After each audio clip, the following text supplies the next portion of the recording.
రాజబాబు గారి పాట నాకు అన్నిటికన్నా ఆశ్చర్యం ఏంటంటే ఆ పాట ఆయన ఆ స్థాయిలో 60 ఏళ్ళ వయసులో, అప్పటికి ఆరోగ్యం చాలా తగ్గిపోయింది. మంచి వయసులో ఉండగా భార్య విడిచిపెట్టి వెళ్ళిపోయింది. ఆయన ఎంఏ లిటరేచర్ చేశారు, లెక్చరర్గా చేసేవారు. నీకు భార్య బిడ్డలు కావాలనుకుంటే సేవ వదిలేసి రమ్మంది. ప్రభు పిలిచాడమ్మా, నేను రాలేను అని. భార్య బిడ్డలు లేరు గనక, ఒంటరిగా ఉంటున్న పురుషుడు గనక విశ్వాస బిడ్డలు ఎవరైనా వస్తే, కూతురు లాంటి వచ్చినా, తల్లు లాంటి వచ్చినా, లోకం పాపిష్టి మాటలు మాట్లాడద్దని ఆదివారం తప్ప ఏ స్త్రీ చర్చి క్యాంపస్ లోకి రాకూడదు ఒక చండ శాసనం పెట్టాడు. మా ఆత్మీయ తండ్రి రాజబాబు గారి తర్వాత మేము ఇష్టపడుతున్న వాక్యం, పద్ధతి, ఆ రోషం, ఆ ఖండింపు, గద్దింపు, ఆ తీవ్రత, ఆ కసి అన్ని మీలో కనపడతాయి. కానీ 16 సంవత్సరాల పాటు అమ్మగారు వెళ్ళిపోయిన దగ్గర నుంచి మేమే 16 సంవత్సరాలు కంటిన్యూగా అయ్యగారి క్యారేజ్ పంపాను. వారు మాట్లాడుకున్న వాళ్ళ ఇంటికి వెళ్ళాను. ఆ దైవజనుడు 60 సంవత్సరాల వయసులో పాట రాస్తే ఏమో రాయాలి, నా బతుకంతా ఒంటరిగానే జరిగిపోయింది, నా గుండెలో ఉన్న బాధను చెప్పుకోవాలనుంది ప్రభా, గూడు కట్టుకున్నటువంటి నిరాశను చెప్పుకోవాలనుంది. రాజబాబాయ్ గారు నేను ఇద్దరం ప్రసంగికులు. మొదట నేను మాట్లాడాలి, తర్వాత మెయిన్ ప్రసంగికులు, పెద్ద ప్రసంగికులు అయ్యారు. ఈ అడవి లాంటి ప్రాంతంలో మందిరం ఇచ్చావు ప్రభా, మందిరం లేదని ఎడితే అసలు ఆదివారం వస్తుందంటే జ్ఞానం పరితపించుకోవాలి. మీకు ఆదివారం మీద అలాగే ఎడుతుందేమో. దావీదు మహారాజుకి రోజు అలాగే ఉంటుందంట. తెల్లరగట్ట 4 అలారం పెట్టుకుంటే 3 లేచి స్తోత్రం చెప్పేవాడంట. ఉందిగా బైబిల్లో మాట లేదా? నిన్ను ఆరాధించడానికి రాత్రి జాముల్లో ప్రార్థన సిద్ధం చేసుకుని కాచుకొని ఉంటాను. ఆ కాచుకున్న ప్రార్థన చేస్తాకి నియమించుకున్న కాలం కంటే ముందే మెలకు వచ్చేస్తుందంట. ఇంకా అలారం పెట్టాడు కదా, గోలు ఎడతా కదా, ఆగొచ్చు కదా. ఇంక జ్ఞానం కుదురు ఉండదు, లేచిపోయి స్తోత్రం స్తోత్రం, ఇంకా అలారం కొట్టలేదు అంటాడు పక్కోడు. ఈయనకి మించి అలారం ఇంకేముంది? ఊరందరికి సరిపడే అలారం ఆయనే. దేవునికి స్తోత్రం కలుగునగా. హల్లెలూయా. ఏమండి, కాలేబు గారు ఒక పాట రాశారు, చాలా అద్భుతంగా ఉంటుంది. ఇంత ప్రేమించి ఏమడిగావంటే ప్రేమకు తగిన జీవితం అడిగి అంటాడంతే. అసలు పొరపిచ్చెక్కద్దు, పాట రాస్తే అలా ఉండాలి. అసలు ఈరోజు మనం పాడుకున్న రాజబాబు గారి పాట ఎంత అద్భుతమైనటువంటి పాట. నాకు అన్నిటికన్నా ఆశ్చర్యం ఏంటంటే ఆ పాట ఆయన ఆ స్థాయిలో 60 ఏళ్ళ వయసులో, అప్పటికి ఆరోగ్యం చాలా తగ్గిపోయింది. ఆయనకి మంచి వయసులో ఉండగా భార్య విడిచిపెట్టి వెళ్ళిపోయింది. ఆయన ఎంఏ లిటరేచర్ చేశారు, లెక్చరర్గా చేసేవారు. ప్రభు స్పష్టంగా పిలిస్తే సేవకు వచ్చారని, నువ్వు క్రైస్తవుడిగా ఉండిపోని ఉద్యోగం అనేటువంటి అల్లం బిడ్డలు ఏం చేద్దాం అనుకున్నావు, ఇంత బాధ్యతలని మొగ్గురు నాకు అక్కర్లేదని వెళ్ళిపోయింది. నీకు భార్య బిడ్డలు కావాలనుకుంటే సేవ వదిలేసి రమ్మంది. నన్ను ప్రభు పిలిచాడమ్మా, నేను రాలేను అని ఉండిపోయాడు. సరైన ఆహారం లేదు కొన్ని సంవత్సరాలు. భార్య బిడ్డలు లేరు గనక, ఒంటరిగా ఉంటున్న పురుషుడు గనక విశ్వాస బిడ్డలు ఎవరైనా వస్తే, కూతురు లాంటి వచ్చినా, తల్లు లాంటి వచ్చినా, లోకం పాపిష్టి మాటలు మాట్లాడద్దని ఆదివారం తప్ప ఏ స్త్రీ చర్చి క్యాంపస్లోకి రాకూడదు ఒక చండ శాసనం పెట్టాడు. చచ్చిపోయిందాక మాటించాడు దాన్ని. ఆదివారం తప్ప ఏ స్త్రీ చర్చిలోకి రాకూడదు. ఆయన బతికినంతకాలం పాటించాడు రూల్ అది. ఆదివారం సంఘారాధనలు మధ్యలో ఎవరిని వస్తే పురుషులే రావాలి. ఎందుకు? నేను ఒక్కడిని. ఎందుకు? నిప్పు లేకపోయినా పొగ పుట్టించే పాపిష్టి లోకం ఇది, ఎందుకు ఛాన్స్ ఇవ్వాలని అట్లా బ్రతికాడు ఆ దేవజనుడు. 16 సంవత్సరాలు ఒక కుటుంబం ఆయన క్యారేజ్ పంపింది. ఆ కుటుంబం కొన్ని సంవత్సరాలుగా యూట్యూబ్లో ఉన్న సందేశాలు ఫాలో అవుతూ, అయ్యా మా ఇంటికి వచ్చి ప్రార్థన, అలా ఎవరు కొంపలకి వెళ్ళి ప్రార్థన చేయను, అలా వెళ్తే నేను రోజుకి 100 కొంపలకి వెళ్ళినా కొన్ని సంవత్సరాలలో అవ్వదు నాకు అంటే, ఇంటి లాదులు వచ్చి బాగా ప్రాధాయపడుతున్నారు. ఏంటి మీకు ఏంటి సమస్య, ఎందుకు రావాలి, ఏంటి మీ ప్రాబ్లం, ఎందుకు రావాలండి, ఏమన్నా సమస్యలు? లేదండి, మీరు వచ్చి ప్రార్థన చేస్తే మాకు ఇష్టం. అసలు నాకేం పాయింట్ అర్థం అవ్వట్లేదు. అంటే అప్పుడు ఏమన్నారు, మా ఆత్మీయ తండ్రి రాజబాబు గారి తర్వాత మేము ఇష్టపడుతున్న వాక్యం, పద్ధతి, ఆ రోషం, ఆ ఖండింపు, గద్దింపు, ఆ తీవ్రత, ఆ కసి అన్ని మీలో కనపడతాయి. ఆయనంతే అసలు క్షమించేవారు కాదు, చాలా స్ట్రిక్ట్గా ఉండేవాళ్ళు. ఇక ఆయన పోయిన తర్వాత తండ్రిని మీలో చూసుకుంటున్నాం. నాకు కొంచెం మనసు కరిగింది, అమ్మాబోయ్ అంత పెద్ద ఆయనతో మనల్ని పోల్చారేంటి.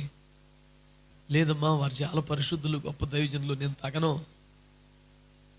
ఆయన తర్వాత మాకు అట్లాంటి రోషం ఎవరిలో కనపడలేదండి. మీలోనే మా తండ్రి గారిని చూసుకుంటున్నాం, అందుకోసం మీరు ఒకసారి వచ్చి ప్రార్థన చేయాలి అని ఆశపడ్డాం. అంతకన్నా ఏం సమస్య లేదు. సగం కరిగాను. అయితే వీళ్ళ ఇంటికి వెళ్ళాలి అనిపించింది. అవునా, మీకు వారితో ఉన్న అనుభవాలు ఏంటి కొన్ని చెప్పండి అన్నాను. వెంటనే పెద్దగా రానిచ్చేవారు కాదండి, కానీ 16 సంవత్సరాల పాటు అమ్మగారు వెళ్ళిపోయిన దగ్గర నుంచి మేమే 16 సంవత్సరాలు కంటిన్యూగా అయ్యగారికి క్యారేజీ పంపాం. మా ఇంట్లో నుంచి అయ్యగారికి భోజనం వెళ్ళింది. మేము వెళ్ళి వడ్డించడానికి ఆశ ఉన్న అయ్యగారు రానిచ్చేవాళ్ళు కాదు. ఎవరన్నా పిల్లలతో క్యారేజీ పంపాలంతే. మారు మాట్లాడుకుని వాళ్ళ ఇంటికి వెళ్ళాను నేను. మీరు మాకంటే యోగ్యులు తల్లి, మేము మీ ఇంట్లోకి రావటం మాకే భాగ్యం అనిపిస్తుంది. సంఘ పరిచారకురాలకు ఫీబియను గురించి రోమా 16:1 పౌలు మాట్లాడుతూ ఆమెను పరిశుద్ధులకు తగినట్టుగా ఎంచండి, ఆమె మామూలు విషయం కాదన్నాడు. అంటే అపోస్తలులు వస్తే మీరు ఎట్లా గౌరవిస్తారో ఆమెను అలా గౌరవించమన్నాడు. పరిశుద్ధుల కొరకైన పరిచర్య ఎంత విలువైందో తెలుసా? మహిమలో వాళ్ళకి ఎంత గొప్ప స్థానం ఉంటుందో తెలుసా? అషమాసి విషయం కాదండి అది. ఆశ్చర్యపోయాను నేను. వాళ్ళు ఎప్పటికీ మనతో మంచిగా అనుసంధానం చేయమన్న భక్తిలో ఉంటారు. దేవునికి స్తోత్రం కలుగుని. ఆత్మీయ అనుభవాలు డబ్బులు కొనుక్కుంటే రావండి. ఇన్ని పుస్తకాలు కొనుక్కుంటే వచ్చే నాలెడ్జ్ వేరే. 24 గంటలు ఇంటర్నెట్లో అన్నీ చూసి ప్రపంచంలో ఏం జరుగుతుందో, కరెంట్ అఫైర్స్ పెద్ద విషయం కాదండి. ఆ దైవజనుడు 60 సంవత్సరాల వయసులో పాట రాస్తే ఏమో రాయాలి? నా బతుకంతా ఒంటరిగానే జరిగిపోయింది, నా గుండెలో ఉన్న బాధను చెప్పుకోవాలని ఉంది ప్రభా, గూడు కట్టుకున్నటువంటి నిరాశను చెప్పుకోవాలని ఉంది ప్రభా అంటారు కదా. గుండెలో దాచుకున్న ప్రేమని చెప్పనా? ఆ ఒంటరితనంలో ఎవరో పెట్టిన అన్నం తిని బ్రతికిన పరిస్థితిలో, అంత వయసులో అలిసి ఇంటికి వస్తే గ్లాసు నీళ్ళు ఇచ్చే దిక్కులేని పరిస్థితిలో గుండె నిండా యేసయ్య మీద ప్రేమే ఉందంట ఆయనకి.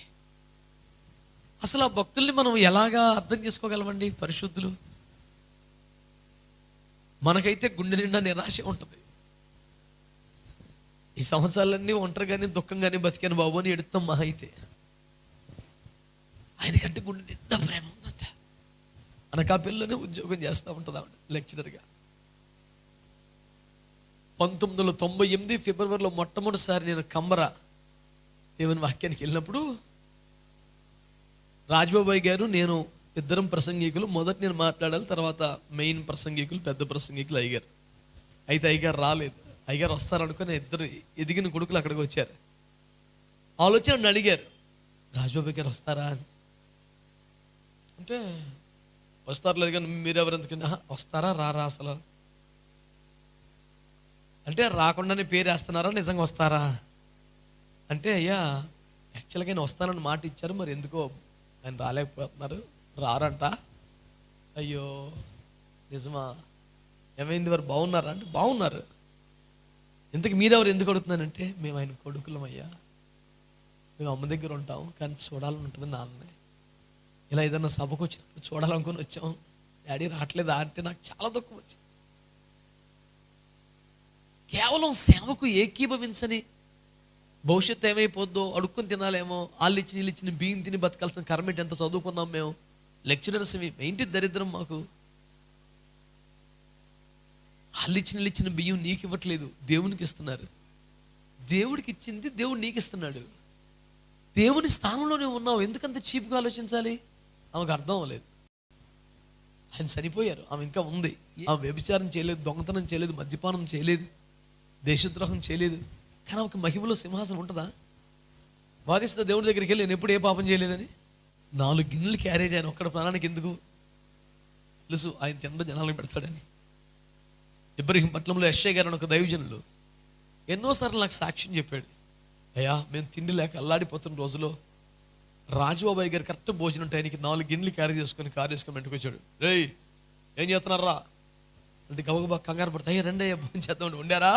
ఏముండవు చూపించు అంటే తడబడుతుంటే కూర్చో కారులో క్యారేజ్ ఉండవు తీసుకురాని 4 గిన్నెలు క్యారేజ్ చెప్పి ఆ భార్య భర్తలకి పెట్టి ఆయన కూడా తిని వెళ్ళిపోయేవారంట. పని కట్టుకుని గండి గుండు నుంచి వచ్చి. నేను గుడిసెలో ఉన్నాను, కర్రలు కూడా కొనుక్కోలేను. అంతా నిద్రపోయాకెళ్ళి కంచెత్తనం, ఆ తుమ్మ చెట్లు, ఆ ములులు ఏరుకొచ్చుకొని అన్నం వండుకునే వాళ్ళం. అలాంటి మా దగ్గరికి రాజబాబాయ్ గారు 4 గిన్నెలు క్యారేజ్ తెచ్చి మాకు పెట్టేవాళ్ళయ్యా. అప్పుడు ఆ సందర్భాన్ని చూపించి వీళ్ళు 4 ఇంటికి తీసుకెళ్ళా. మీరు అప్పుడప్పుడు 4 గిన్నెలు క్యారేజ్ తిన్నారు గుర్తుందా? ఎగర తెచ్చారు మాకండి, అది పంపిన నీళ్ళే అని వాళ్ళిద్దరిని పరిచయం చేశాను. వాళ్ళు పట్టుకొని ఏడుస్తున్నారు ఒకళ్ళు. అమ్మ మీ చేతి వంట మేము తిన్నామమ్మా అంటే, మాకు తెలియదు, మేము అయ్యగారికి ఇచ్చాము, అయ్యగారు ఎవరికి పెట్టారు మాకు తెలియదు. నేను అంటున్నాను, ఇవన్నీ పుస్తకాల్లో దొరికేవి కాదు, నోట్సులు రాసుకొని చెప్పుకునేవి కాదు. అందుకనే పరమగీత కన్యకంటది, నేను ఘనులైన వారి రథములను తెలియకనే కలుసుకున్నాను. కొన్ని ఆత్మీయ అనుభవాలు, అనుభూతులు అమూల్యమైనవి, అవి అందం. పరిశుద్ధులతో సహవాసం చేసిన వాళ్ళకి, పరిచర్యలో పాలు పొందిన వారికి మాత్రమే దొక్కుతాయి అవి. జీవితాన్ని ఎట్లా గడపాలో మీరు బాగా ప్లాన్ చేసుకోండి. చాలా టైం వేస్ట్ అయిపోయింది. ఆదివారం వచ్చి వెళ్ళిపోయే వాళ్ళుగా మీరు ఉంటే మహిమలో మీ స్థానం ఏంటో ఒకసారి ఊహించండి. వ్యర్థమైపోద్ది.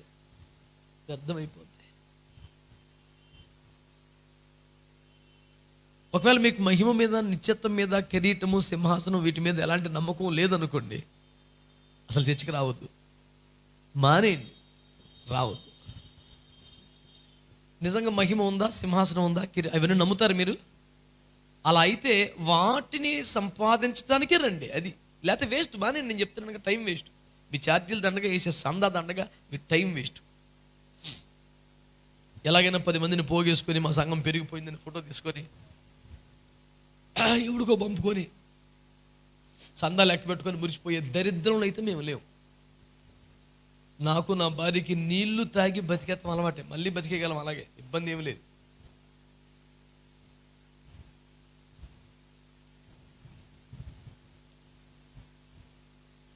ఆ పిల్ల జుట్టు చూసినప్పుడల్లా నాకు బాధేస్తుంది.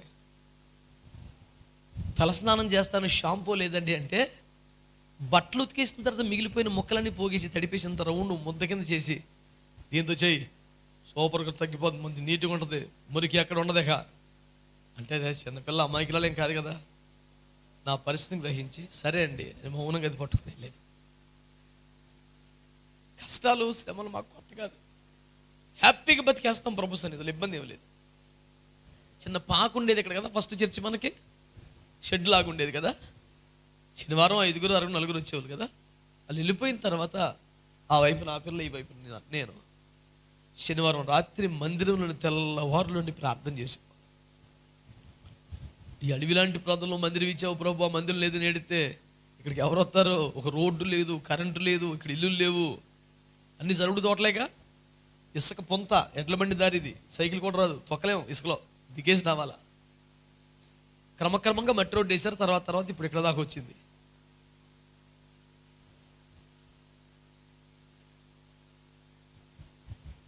అందరూ రావాలని, మాకేదో చేయాలని, మీరు ఇచ్చిన కానుకలతోనే ఎలాగైనా బతకాలని. దేవుడి దయ వల్ల ఆ దరిద్రం అయితే లేదు. ఒకవేళ ఆర్థిక సంబంధమైన కష్టమే కనుక వస్తే, ఆ లేమిలో మాకంటే దర్జాగా బ్రతికే టాలెంట్ భూమి దేవుడికి లేదు. నేను కూడా మొన్న ఎవరికి చెప్పాను గుర్తులేదు, కానీ వంటగదులు అసలు ఏమీ కనబడపోతే, కూరగాయలు కానీ సరుకులు కానీ, వంటగదంతా ఎతికేసి ఏ దినుసు దొరికినా దాంతో సూపర్ డూపర్ టేస్టీ కూర ఉండేసి. ఆ కరువు కాలంలో ఎవరో ఒకరు దైవజనులు వచ్చేవాళ్ళు, మెంటలు వచ్చేసేది. వంటగదులు ఏముండేది కాదు. బాబు ఇప్పుడు ఎలాగా వాళ్ళు వచ్చేసారు, ఏం పెట్టాలి పొరపిచ్చెక్కేసి, ఏ పప్పులుండి ఆ పప్పులే, ఏ సరుకులుండి అయ్యాయి, ఇది కలపొచ్చా, ఇది ఉడకబెట్టొచ్చా, ఇది వేపొచ్చా అన్న రూల్ లేదు. ఏదన్నా సరే పెట్టేతమే, ప్రార్థన చేసి అదే కలిపేసి ఉడకబెట్టి పెట్టేస్తే వాళ్ళ సేవకులు ఇలాంటి భోజనం మరి ఎక్కడ వండుతారు అంత ఘోరంగా. ఆశ్చర్యపోయి మళ్ళీ వచ్చినప్పుడల్లా అప్పుడు ఉండేరు, భలే ఉందండి బాబా కూర, ఏంటంటే అడగబాకు వివరాలు, తినేసావు కదా వెళ్ళిపో. ఇలాంటి ఎన్ని అనుభవాలండి.